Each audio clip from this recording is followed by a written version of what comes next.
Hello, everybody. My name is Peter Harris, and I am one of the founding partners with University Growth Fund. And we are excited to have you all with us this evening and as participants in the venture capital case competition that we're putting on.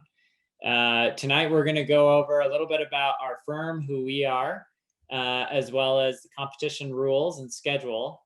And then we're going to dive into some training. We're going to cover what is venture capital, how are venture funds structured, deal sourcing, and then at the end, we'll kind of open it up for networking, as well as maybe a little bit of team formation.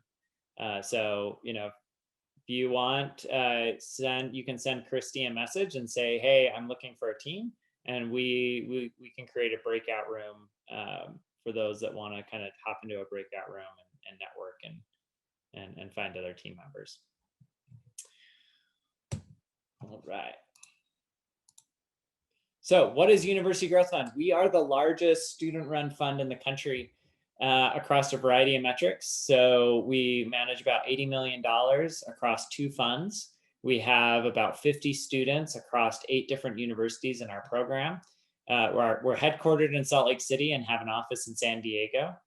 And we've made, at this point, 64 investments in many of the top consumer and enterprise software businesses out there, such as Snapchat and Spotify and Airbnb and Postmates and Poshmark and others.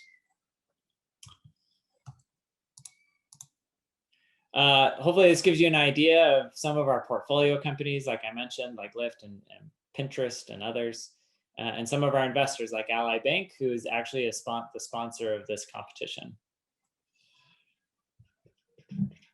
At University Growth Fund, it's all about creating a very, very rich hands-on experience for students. The way I think about it is my job is, rather than having a bunch of interns there to get my coffee, my job is to get the coffee for the interns. And so that's kind of our mentality at the fund, is creating this rich experience where students do the due diligence on our investment opportunities. They get to vote on the deals that we do, and then they roll up their sleeves and help our portfolio companies post-investment. So very rich, very hands-on. There's lots of great mentoring opportunities, training opportunities, job opportunities that come across our desk, leadership opportunities, so on and so forth. And all of those come off of this idea that because you're investing real money, right, you can sit across the table from an entrepreneur and have a very deep conversation, right? And they actually will respect you and engage with you at a deeper level. And so that creates this great learning experience, and then everything kind of builds on that. We are recruiting right now for our summer internship program. So if this competition is interesting and our program sounds interesting, we invite you to apply. We bring students in for a semester as an intern. If they perform well during that semester, working on deals and projects and going through our training program, then at the end of that semester, we promote them to associate, we give them a scholarship, and we hope they stay with us until they graduate. And then our very best associates, we promote to senior associate. And in that role, they lead all of our internal deals and projects. Like I said, we are recruiting. So if you're interested, go ahead and apply through our website. It's probably the easiest. We will be doing information sessions where we provide a lot more detail on our internship program next week. And so if that's of interest, do us a favor and let Christy know, Christy Lamb, in the chat, and we'll put you on an email list and let you know when those info sessions are. Awesome. So let's hop into the competition. So like I said, this is being sponsored in part by Ally Bank and also the University of San Diego. Grateful for those sponsors and their support to make this whole event possible. The reason why we're launching this event is because, today we have 50 students in our program, but every day we think about how can we impact more students, because that's a real core value of our firm. And, at any given time, right, the recruiting and the selection process is very, very steep. So it's about an 8% acceptance rate. And so there are hundreds of students that would like to do our program, but unfortunately we don't have the resources to provide that opportunity. And so as we sat back and thought about how could we kind of broaden our impact and also expose more students to the world of venture capital and investing, we decided to launch this venture capital case competition. So at its roots, this competition is different than most other case competitions you're going to see. Most case competitions, they hand you a case, like a Harvard business case, right? You work through the case and you submit your analysis, and then they rate you on it, right? And they judge you on it. In this competition, we're going to teach you what it takes to be a venture capitalist, right? We're going to walk through what it takes to be a good VC, and then we're going to teach you the techniques and the things that are necessary. And then we're going to have you go out and actually practice it and put the learnings into real world practice, just like we do at our fund. And then come back and the team that can best execute on what it takes to be a good VC will ultimately be the ones that win this competition. So let's dive into what that means. So the first question is, what is venture capital? And I think, look, Shark Tank is a really fun show, right? You've got these people and they're like, beating up the entrepreneur and fighting against each other, and a lot of drama, and they do a lot to really spice it up and make it sound really exciting. As much fun as this is not venture capital investing, right? Now, certainly they're investing in companies that are privately held, and like that's true.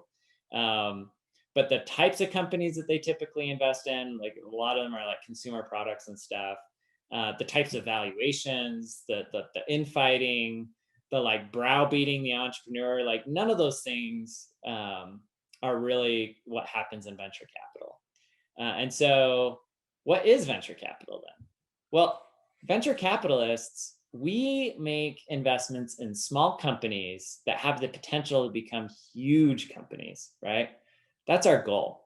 And so you think about like Google in the very early days, you had Larry and Sergey working out of a garage, right? Literally working out of a garage, building a search engine tool at a time when there were a bunch of other search engines out there. And you look like this was the original website, right?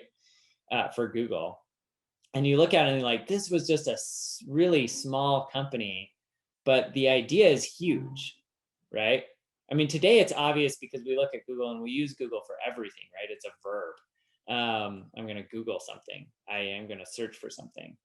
And so that's what you're doing. You're trying to find these really small companies that have the potential to become really, really big. Now, it's also really risky, right? When Google launched, there were like 20 other companies that were doing search, because everybody knew that if you could control search, you could control basically the flow of information, right? But people that invested in Google, there are stories of people that invested like $100,000 into Google and turned it into $1 billion. And that was back when they went public.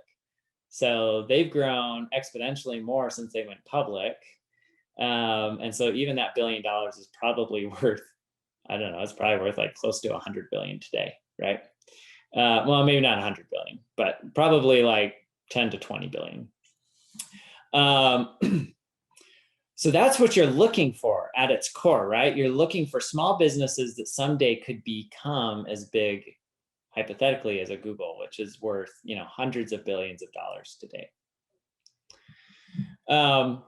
So with that in mind, what makes a good VC? Well, obviously, the first thing is you got to be able to identify what's the next big thing, right? The investors back in the day that invested in Google, they knew that the internet was going to be the next big thing. And they knew a subsection of that was that search was going to be the backbone of the internet, right? If you're going to have all this information out there, you need to have a way to search it, to categorize it, to organize it, etc. And so they knew that search was going to be the next big thing. So that's the first thing you got to be able to do. You got to be able to figure out what's the next big thing, not next year, not 2 years from now, but like 10 years from now, right? The next thing you have to be able to do is you have to find the company that will win in that space. So like I said, when Google launched, there were like 20 other companies that were much further ahead than Google. Like I remember first shopping on the internet and I used a company called go.com. There were a whole bunch of others out there, right? And so as a venture capitalist, you have to go and you have to look at all 20 of these companies and you have to pick the Google, right? Because you don't want to be in the go.com because that thing went out of business within 2 years of launching or what have you, right? There was only one really big winner, right? And that's something that we're going to talk more about later on today. But oftentimes there's only really one winner. So you got to find that one company. And then once you find the company, you're not done, because now you need to convince that company to let you invest in it, right? Because if they're really like the winner, there's a good chance that other people know that they're the winner and they're all fighting over each other to get access to that deal. So you have to be able to convince them that you're best positioned to win that deal. And then the last piece, and arguably this is like the least important of the four, is the ability to actually help that company succeed, right? Can you be a good board member? Can you introduce them to potential hires, potential customers? Can you help them think strategically about where to take the company? Can you help them go public? There's a lot of different ways in which venture capitalists help their companies. And ultimately, it's all of those things that they use to sell the company on why they should take money from that VC versus somebody else. If you can, the last thing that really good VCs do is they also know how to fundraise from other investors, right? Because VCs, we invest other people's money. That's a little bit outside of the scope of the competition.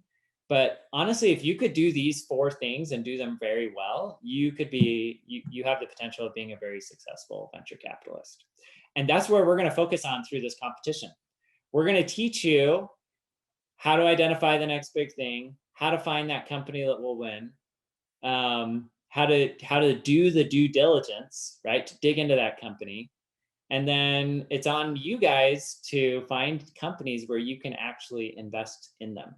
And if you think about it from that perspective, it's not like the company is sitting in front of a bunch of sharks, right? And the sharks are like, oh, your company sucks. I wouldn't give you, $5 for 100% of the company, right? If it's a really attractive company, you might do things like Sequoia, who went out and they knew the founder of this one company they backed called Notion really liked Legos. So they went out and they bought like a bunch of Legos and they created a custom Lego set. And they brought it to her, and like she like loved it, and ended up letting them invest in the company, right? You do things like that, right? You build relationships, and those turn into to opportunities. Okay, so the objective of the VC case competition, therefore, is to find, diligence, and convince your partners, i.e., the judges at the end of this competition, to invest in the next great startup. That's your objective. So you got to find it. You got to do your due diligence on it so you know that it's the right one. And then you're going to have to pitch it to the judges. And the way to think about the judges is within a venture capital fund, you have partners, right? And it's like you and like 2 or 3 or 5 other partners, and you're collectively deciding what to invest in. And so you may find a deal that you're really excited about. You now have to convince your other partners that it's a good deal and do the deal together. That's effectively your investment committee. And so we're going to try and replicate that here too with our judges, which are comprised of a number of successful venture capitalists. Okay, so some basic rules. The teams, 2 to 4 people, can be any combination of school, major, stage in school, etc. As long as it's a school in San Diego or in the broader kind of San Diego area.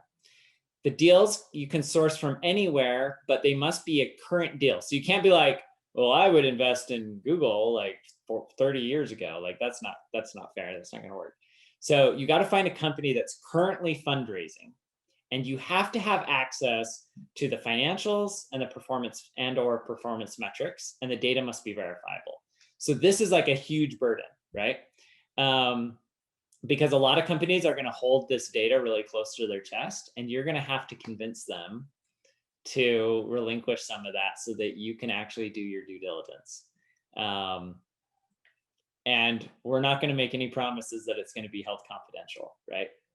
Now, the flip side is you can also pitch that their company is going to be pitched to a bunch of VCs as part of this process. So there is a bit of a carrot that you can hang out there. Attendance at the workshops is not required, but is highly encouraged, because we're going to give you a bunch of different tips and tricks to win. We're also going to provide Q&A and mentorship and other things. So encourage you to attend, but everything will be recorded and posted to our website so that you can watch it later if you miss it. Other than that, the rules are pretty flexible.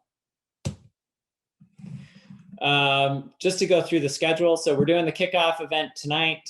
Next week, we'll do our deal sourcing training in more depth. We'd like you to submit your team members and team name by the 27th. That's also the last day to sign up. Then we'll do our workshops 3 and 4 in the following weeks around due diligence 1 and 2, so different levels of due diligence. And workshop 4 will also include some training around how do you pull this all together and pitch it.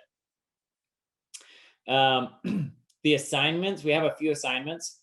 1, we want you to submit 3 companies that you're really excited about. And the idea is that you'll pick one of those 3 companies to do your due diligence on. We want you to submit 3 though, because 1, it'll force you to keep things moving. And 2, if in your diligence you find something that's just a total deal killer, you've got 2 more companies in the wings that you can quickly turn to. Your goal will be to prepare an investment deck that does a deep dive on all of your due diligence and submit that. And then we will go through and identify the top 5 teams. We'll pair those 5 teams with mentors that are associates and analysts that work at venture capital funds to give you feedback and get you prepped and ready for the final pitch. And we will also be pairing every team with a UGF associate that can give them feedback and guidance as they're working through the due diligence process as well. Here are some important dates. These dates are all on the website, so no need to sit down and scribble them down. They're all there. But the big ones you need to pay attention to are February 27th. That's the deadline for signing up. March, let's see. Yeah, I think March 4th, right, is when the companies are due. And then the final presentations, your investment analyses, are due on the 27th. And then on the 29th, we'll announce the teams and pair them with their mentors. And then on the 7th, we have the final event. So, all right. And then prizes. So is there a location barrier for deals and funding round? So no, but I will give you some more context and guidance on those 2 things soon. So the prizes, this slide actually didn't get updated, but let me tell you what the prizes are. It's $6,000 worth of prize money, $3,000 for the first place team, $2,000 for second place, third place will get $1,000. And then we're also going to find some way of connecting the winning team with our judges. If it wasn't COVID season, we would do a dinner and have everybody come together for the dinner on the winning team with the judges, but that's going to be a little trickier, a little tricky to do. So we'll find alternative ways to create that opportunity. Like I said, all the workshops will be recorded and posted to the website, and every event is open to everybody that wants to attend. So if you're like, hey, this is cool, but I don't really have time to do it, but I would like to attend the events and just learn, you're welcome to do that. If you have friends that aren't in school but might find this interesting, they're welcome to attend. We really want to make this as open and as collaborative and educational as possible. All right, so let me pause there. Any questions? And feel free to throw them in the chat as we go if you want. But any questions so far on the rules, the competition?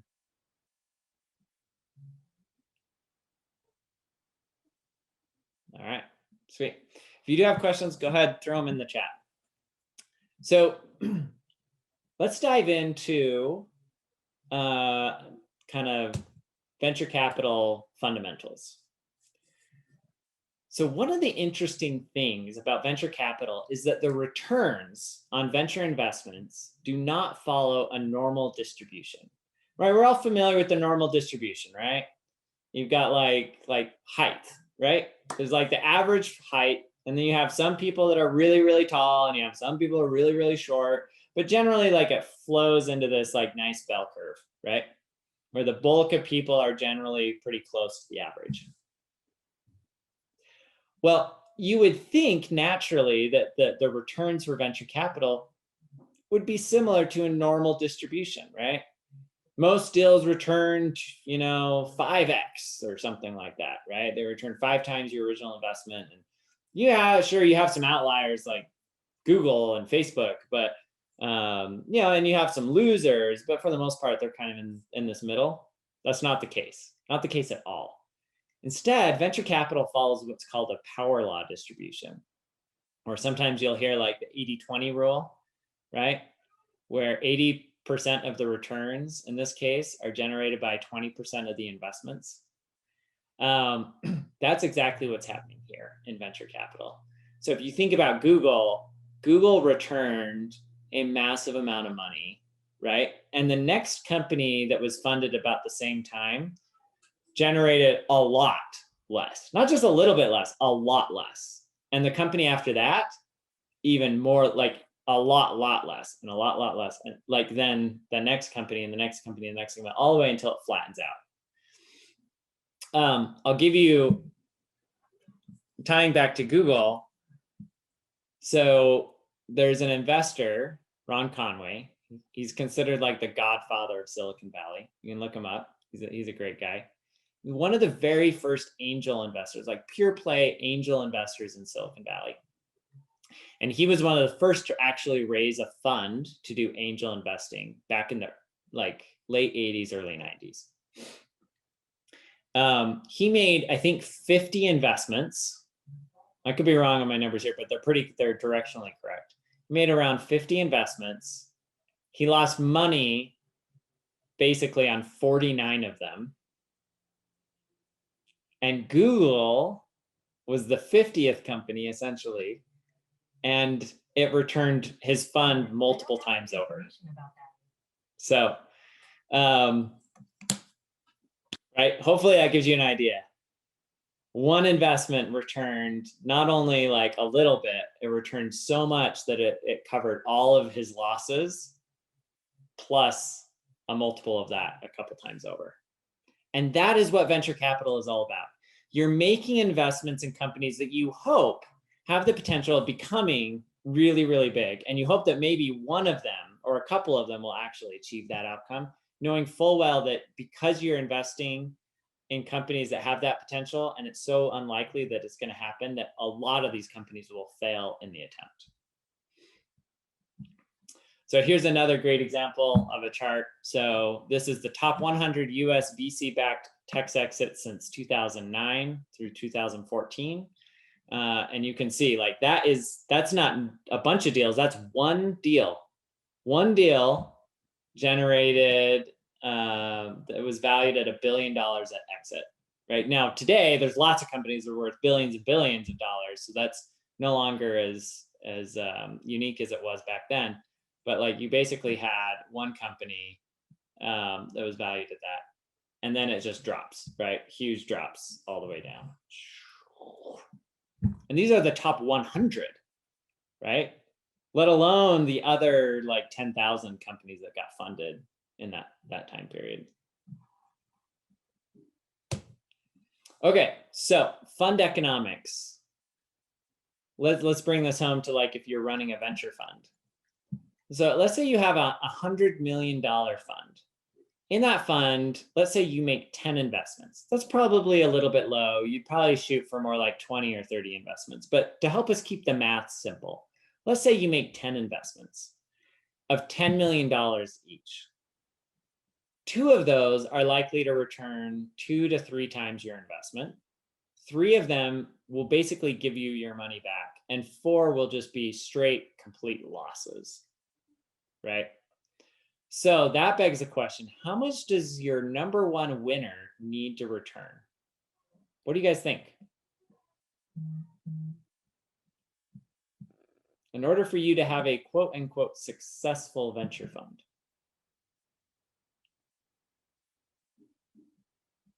Well, let's go through the math here. So if 2 of them return 2 to 3x, we'll be generous and we'll say we get 3x. So I've got $60 million, right? There. And then 3 more basically returned my money. So now I'm at $90 million and I had 4 losses.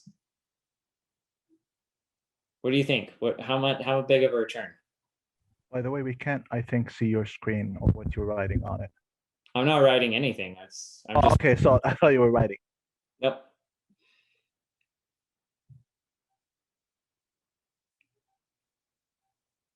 So I see a couple here in the chat. Feel free to throw them in the chat if you want. So, okay, so if I get 10x, if I get 10x on that one investment, that means that it will return $100 million, right? On that one investment, because I put in $10 million times 10, $100 million on a $100 million fund. So that returns my fund. So that's good, right? And I made $90 million on my other investments. So I have $190 million returned. So I've generated a 1.9x return on my investment for my investors, right? So if I were an investor in that fund and I gave them $1, they would give me back $1.90, right? Just simple math here. Would that get you excited to invest in a venture fund to get 1.9x? I'm seeing a lot of people shaking their heads no. Some people are like, yeah, it sounds pretty good to me. Like almost double my money. Yeah. You got to ask what time period though. These funds, they take like 10 years. So you're going to double your money in 10 years. If you do 5x, well, that's even worse, right? Now we're like sitting at like 1.4x. So look, it has to be at least 10x, but realistically, it should probably be 20x. Most funds that are successful generate around a 3x return. Now, the really, really successful ones, right, they'll return like 5 to 10x, which means that, yes, they have an investment that returns 100x or 1,000x. That's like the Googles, right? And those don't happen every single fund, right? So you can't plan on that. But a good VC will consistently be able to generate somewhere between 2 and 3x return on their fund, which means that one deal has to generate probably about 20x. So if you think about that, what does that mean on the deal you just did, 20x? Well, if the company is worth $1 billion, you have to have invested, right, when it was worth 50 million bucks, for example, right? Now, it gets even worse because this is like Series A venture. And if you move into seed investing, you're going to place more bets most likely, and you're going to have a lower likelihood of achieving success, which means you can't even get like 10x or 20x is not enough. You really need it to be like 100x, right? So every deal needs to have the potential of returning 10x plus on your investment.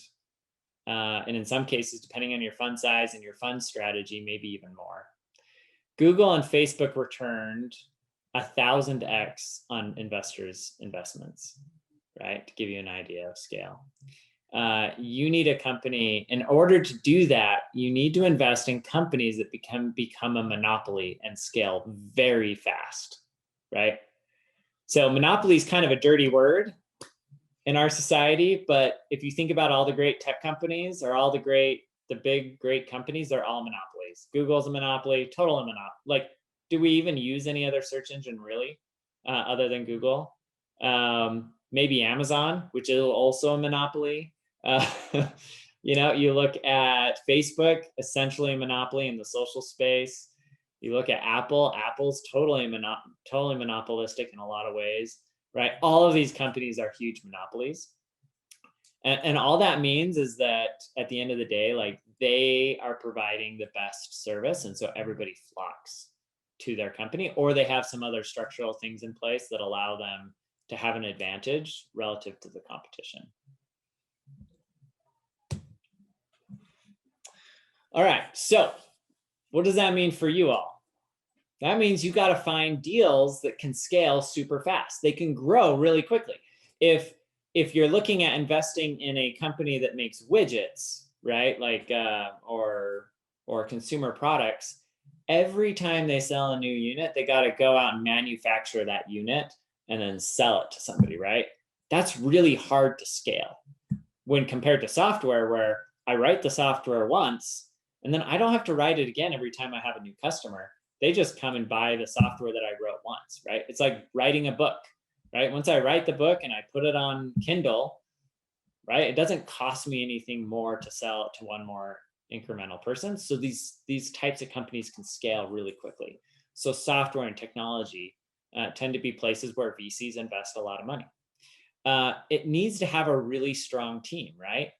Because you're hoping to build the next Google, or the next Facebook, or the next whatever. So you want to have people like a Bill Gates or a Mark Zuckerberg or a Steve Jobs, right? People that are visionary, that are experienced, that know how to manage teams, that know how to disrupt markets, that, right, they're just exceptional leaders and individuals.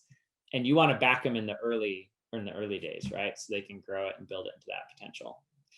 You want to be operating in huge potential markets. Now, I threw in potential there on purpose, because if you're operating in an established market, it might be really hard to compete against incumbents. But if you can change the name of the game a little bit and you create a new market, right, then you can end up stealing market share away from those incumbents that are operating in an adjacent market. The classic example here is Airbnb versus Hilton and Marriott, right? You also want to invest in companies that have unfair advantages over their competitors. For example, that could be something like network effects. This is ultimately what gets back to this idea of a monopoly, right? Everybody is on Facebook or Instagram because everybody is on Facebook or Instagram. And it becomes very difficult for a competitor, right? That's classic network effects. It becomes very difficult for a competitor to Facebook to set up something that competes against them, right? They have to come up with something totally unique and differentiated, like a TikTok, in order to have a chance, right? And so you want to look for companies that have some sort of current or potential unfair advantage, so that as they grow, it becomes more and more difficult for other companies to catch up and compete with them. If you're competing, you're losing, is kind of one way to think about it. Because if you're competing in a lot of ways, like, you probably are going to end up competing on price, and you're going to lose out on margins and profits. And that's not what you want to do. You want to create a solution that's so good that not only is it cheaper than the competition, but people are willing to pay more for it, right? And then the last one is, can it create liquidity in the next 5 to 10 years? Or in other words, if you make an investment, can you get your investment back out of it plus a return in the next 5 to 10 years? There are a lot of great companies out there that could make interesting investments, but are not good venture capital investments, because there's not a clear way that the company could exit in the next 5 to 10 years, right? There's nobody would really acquire them. They're not really going to go public. They'll never get kind of big enough to go public, et cetera, right? Oftentimes they get called like lifestyle businesses. And by the way, 95% plus of all businesses in the US like don't meet that threshold, don't meet that qualification. That doesn't mean they're bad investments, right? There's a guy that's a good friend of mine that doesn't live too far from me. His family ran a company that literally sold nuts and bolts, and he did extremely well for himself, right? But that's not a venture capital investment, right? It's not going to grow fast. It doesn't scale quickly, right? It doesn't really have any unfair advantages, all of those things. And the biggest one is that, like, there's no huge outcome, huge liquidity event, right? All right. Let's jump into like how venture funds are structured. So as I hinted at earlier, venture capital funds are structured as small partnerships. it's really like a cottage industry. It's really small. In spite of the fact that you read in the Wall Street Journal how, you have these funds that are investing hundreds of millions of dollars or billions of dollars into deals, it really boils down to just a handful of people in a room making a decision in a lot of cases, which is a little counterintuitive. But they're small partnerships. I would say the average venture fund probably has somewhere between 3 and 7 partners. They may have a few analysts and associates to kind of help them and provide support, but really it's these partners. And these partners, they typically find and lead their own deals. Like they're responsible for going out and finding a deal, bringing it back, convincing their partners to do it. They invest, the partner takes a board seat, and they support and help the company along until it can get to an exit, right? So they'll find their own deals, but they have to convince their other partners to invest. And this is their investment committee, right? So at the final event, we're going to replicate that, and you'll have to convince the investment committee, like your partners or the judges, to do the deal. Okay, so we're going to talk a lot more about deal sourcing next week or at the next training, but I want you guys to start looking for deals. So here's a list of a bunch of places you can start looking. Circle up an angel list. There's some great companies there. Finding information about those companies might be a bit tricky because it's really a platform for accredited investors. But you can look at places like Seed Invest, Start Engine, WeFunder. Republic is a new one that's come on the scene recently. That's got great deal flow. Fundable, Crowdfunder, EquityNet. I mean, there's, you can read through this list. There's a bunch of them out there. In terms of the regions, you can invest anywhere in the world. We don't care. And you don't have to find a company on WeFunder or Start Engine or one of these platforms. I would say every year, some of the finalist teams, they just go out and they find a deal that they think, a company that they think is really interesting. And they go and pitch the entrepreneur on this competition and convince them to let them, pitch it as it were an investment. And so some of the best companies we've seen have come through that route. So don't be afraid to go beyond just these platforms. But at the same time, look, the quality of companies that raise money on these platforms just gets better and better and better over time. And so, you should be diving in and looking at a lot of those different companies that are out there.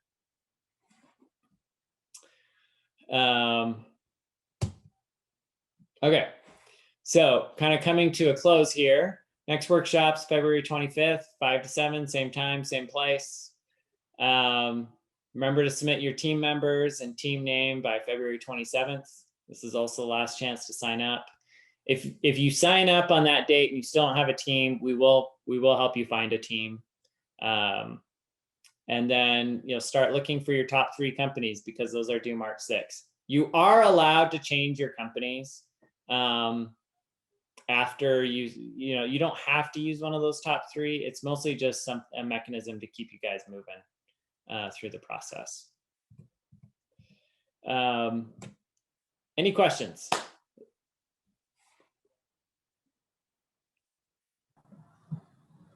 Will we be given a fund profile just so we know what kind of investments fit the deal? Sorry, say that again. Will we be given fund profile just so we know what kind of deals fit the fund profile?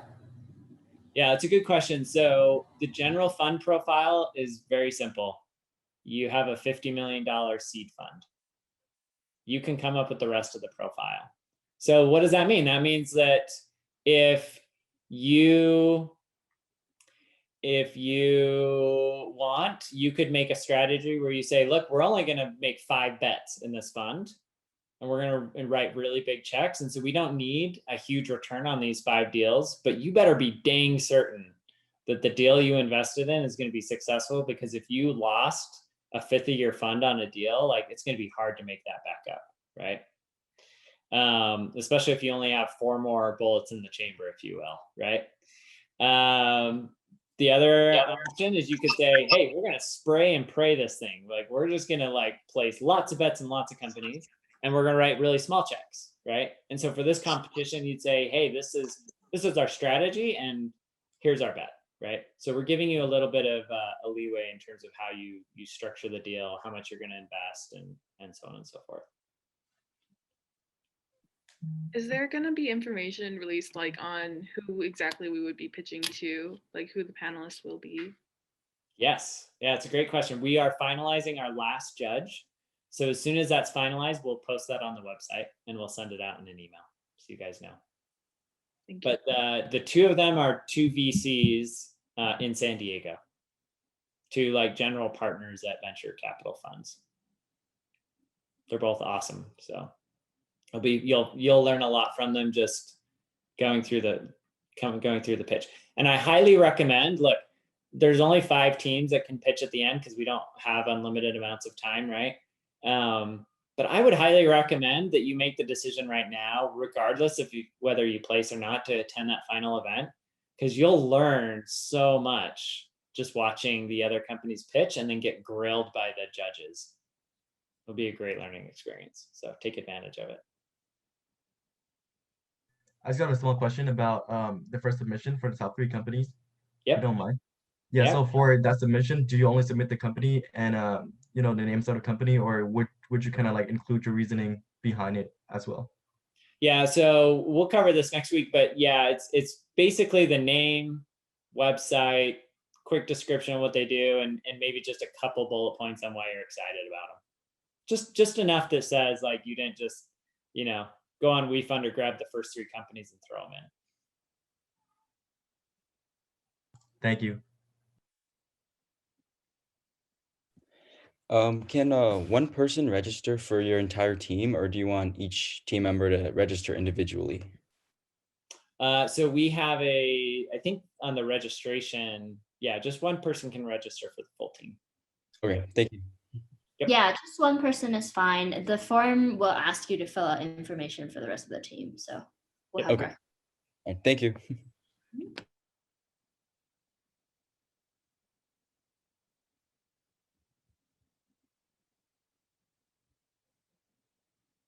What other questions do you guys have? These are good questions. I have a question about the risk tolerance of the fund. Is that something that we have to be aware of? Or is it like also one of the things that are free for us? Like, are you targeting companies? Like, I think that was asked previously, like at what series, but is there a preference or is it completely free for us to choose? Yeah, so it's kind of up to you. But keep in mind some caveats here, right? If you have a $50 million fund, that's the size of your fund. So if you're going to invest like $5 million into one deal, right, you have to convince an entrepreneur that you have to be able to make a strong case that you could invest $5 million into that deal, right? Which might mean it's a little bit later stage of a deal. And then you've got to be able to show that like the return profile of that is going to match up well with your $50 million fund. That might be a pretty big lift because you're also going to have like the financials and so forth in order to justify that deal and the due diligence and to perform the due diligence. So on the other hand, if you do a very early stage seed deal, it's probably easier to write a smaller check. And it's also easier probably to get access to the information that you need to do your due diligence. So it's up to you, but you're going to have to defend kind of your investment amount and your strategy as part of the investment. Thank you. And the investment amount is also up to us, right? So when we're pitching, we're going to pitch how much we are deciding to invest in that company, right? Yep. You're deciding how much you're going to invest. Yep. Thank you. But you can't be like, if the company's only raising $1 million, you can't be like, and we're going to invest 3 million, right? Yeah, I got that.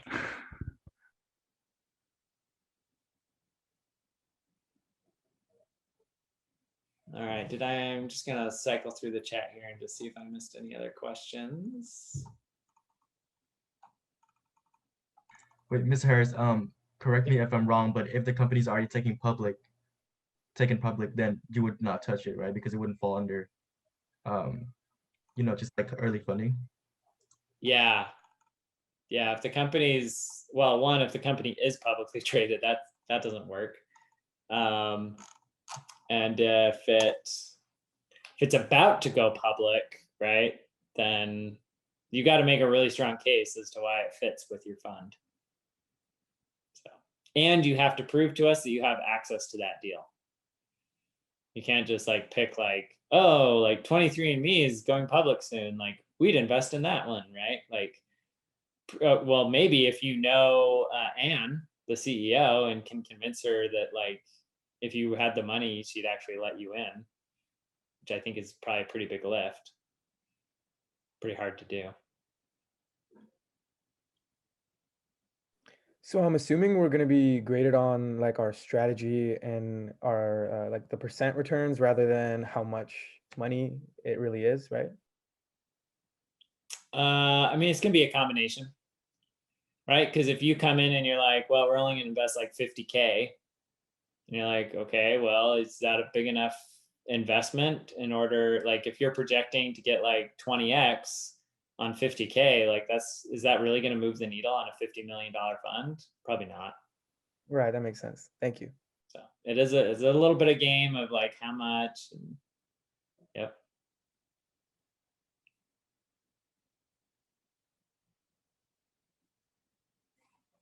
All right, well, let's do this. If you need a team and you want to hop into the breakout room, send a message in the chat and I will set that up. Let's see, can I set that up? And for those of you that have your teams and know the direction you're heading, thanks for coming tonight. If you have more questions, feel free to email the VCCC@ugrowthfund.com email account. We'll respond. We do monitor that. And we'll enjoy seeing you all next week.